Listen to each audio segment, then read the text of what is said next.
Hello friends, welcome back to my channel Sangam impact.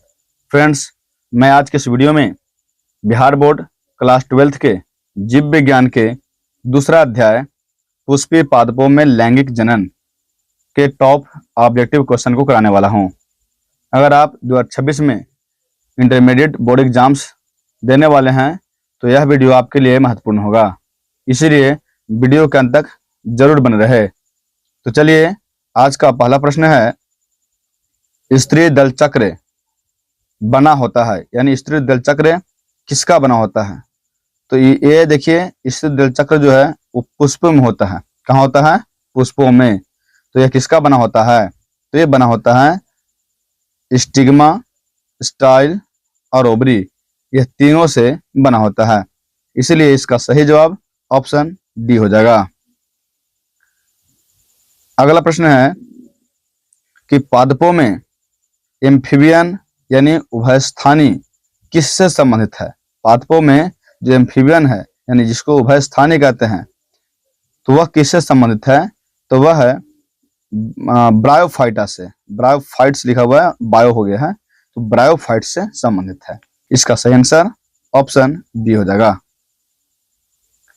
अगला प्रश्न है कि भ्रूणपोष वाले बीजों को कहा जाता है? भ्रूणपोष वाले बीजों को एंडोस्पर्मिक कहा जाता है। क्या कहता है? एंडोस्पर्मिक। इसका सही आंसर ऑप्शन डी हो जाएगा। अगला प्रश्न है कि निम्नांकित में से कौन जलीय जंगली घास है? जलीय जंगली घास है, तो वो है हाइड्रिला और जलकुंभी। ये दोनों जो है वो जलीय जंगली घास है। इसका सही आंसर ऑप्शन डी हो जाएगा। अगला प्रश्न है कि वायु परागन किसमें नहीं होता है? वायु परागन किसमें नहीं होता है? तो वह सेल्विया में वायु परागन नहीं होता है। इसका सही आंसर ऑप्शन डी हो जाएगा। अगला प्रश्न है कि निम्नांकित में से किस पौधे में स्वपरागन होता है? तो स्वपरागन जो है वह द्विलिंगी पौधे में होता है ना? तो इसका सही आंसर ऑप्शन बी हो जाएगा। अगला प्रश्न है कि अगुणित भ्रूणपोष निम्नांकित में किसकी विशेषता है? तो अगुणित भ्रूणपोष जो है वह अनावृत बीजी की विशेषता है। इसका सही आंसर ऑप्शन बी हो जाएगा। अगला प्रश्न है कि इनमें से कौन कायिक प्रवर्धन नहीं है? तो वह है चल बीजाणु। यह कायिक प्रवर्धन नहीं है। तो कायिक प्रवर्धन नहीं है कौन? चल बीजाणु। इसका सही आंसर ऑप्शन डी हो जाएगा। अगला प्रश्न है, इनमें से कौन सा फल कूट फल है? तो वह है सेब। कौन सा हो जाएगा कूट फल? सेब। इसका सही आंसर ऑप्शन डी हो जाएगा। अगला प्रश्न है कि भ्रूणपोष का कार्य क्या है? भ्रूणपोष का कार्य क्या है? तो भ्रूण को पोषण देना है। क्या है? भ्रूण का पोषण देना। इसका सही आंसर ऑप्शन बी हो जाएगा। अगला प्रश्न है कि निम्नांकित में से किस पौधे के प्रजातियों में बीज का असंगजनन द्वारा होता है? मतलब किस पौधे के प्रजातियों में बीज का असंग जनन द्वारा होता है? तो है एस्ट्रेसिया एवं घास में। इसका सही आंसर ऑप्शन ए हो जाएगा। अगला प्रश्न है कि भ्रूणपोष क्या है? भ्रूणपोष क्या है? तो यह त्रिगुणित। भ्रूणपोष क्या है?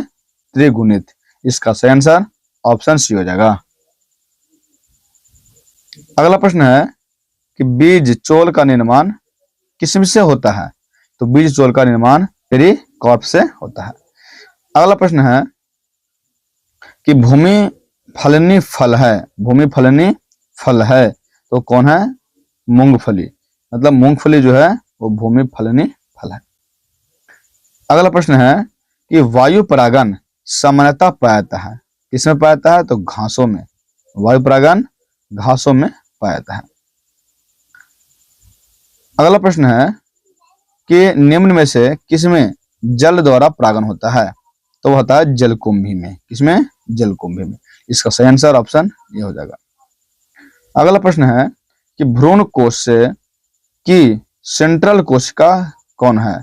भ्रूण कोश की सेंट्रल कोशिका है कौन है? तो वह है द्वितीयक केंद्रक। इसका सही आंसर ऑप्शन बी हो जाएगा। अगला प्रश्न है कि निम्न में से कौन एक लिंगी है?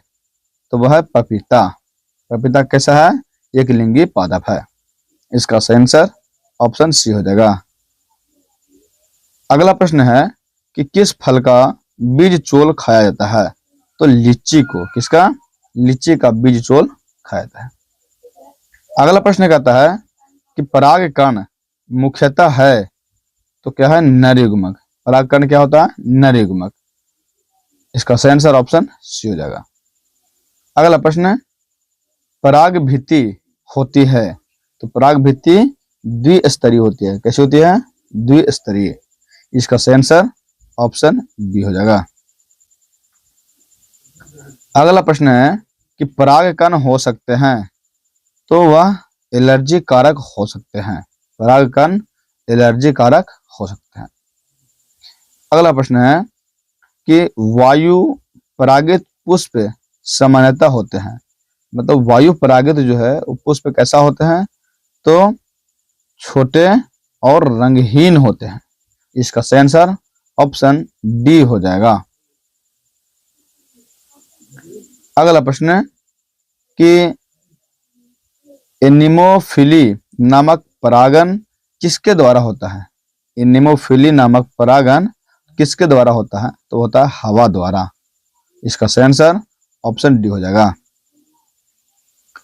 अगला प्रश्न है एंटोमोफिली नामक परागन किसके द्वारा होता है?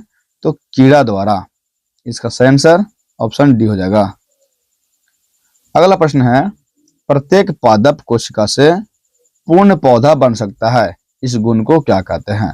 तो इसे कहते हैं टोटिपोटेंसी। इसका सही आंसर ऑप्शन सी हो जाएगा। अगला प्रश्न है कि प्रोटोप्लास्ट कल्चर का फ्यूजोजन क्या है? प्रोटोप्लास्ट कल्चर का फ्यूजोजन क्या है? तो वह है पीईजी। क्या है? पीईजी। इसका सही आंसर ऑप्शन बी हो जाएगा। फ्रेंड्स, इस वीडियो में आज के लिए इतना ही। अगर वीडियो पसंद हो तो वीडियो को लाइक करें, और अगर मेरे चैनल पर पहली बार आए हो तो मेरे चैनल को सब्सक्राइब जरूर करें, ताकि इसी तरह से आपको वीडियो मिलता रहे। चलिए आज के लिए इतना ही। धन्यवाद।